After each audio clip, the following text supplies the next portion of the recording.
I know all the other athletes' wife, especially overseas basketball wife, will understand and relate to what I'm about to say. Sometimes it's really hard to shut down fans, especially the bad ones. I would say, especially for American players, people don't realize that there's a huge difference between local players and American players.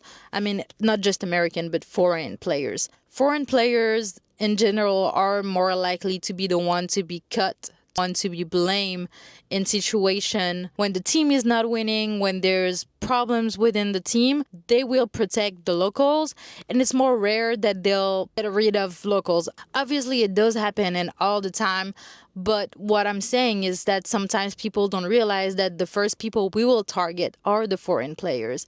And it's a lot of situation where people don't help. Like, fans in the comments sometimes are so quick to threaten people, go crazy. And mind you, I love sports. I've been in sports my whole life. I do understand that you're supporting a team. Somebody is getting paid to produce, so you expect them to produce.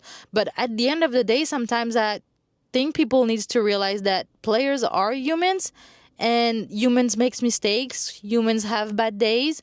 And these guys are lucky to play basketball for a living, but it does comes with a lot of sacrifice. There's a lot of mental health part that is linked to it.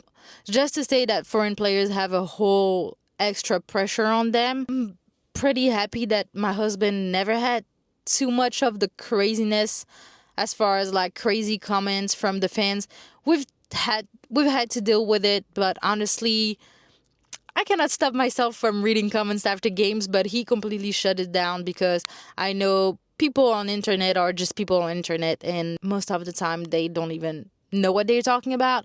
And sometimes they do, and like that's okay. It's okay to criticize if it's constructive, or just, people can be disappointed. At the end of the day, it's sports. People are intense about it. I understand it. But I think it's also important to address the fact that foreign players have extra pressure on them while playing in different countries. And I think it's something that people needs to know, and maybe sometimes they'll deal better with things instead of threatening people's life and kids and just, doing a little too much. Sometimes it's really just making me crazy, and I think a lot of times it's more like the family or us reading certain things about her husbands, people threatening your family and stuff. Like, it just goes a little too far, and I think it's something as families we shouldn't have to deal with when it comes to this type of situation.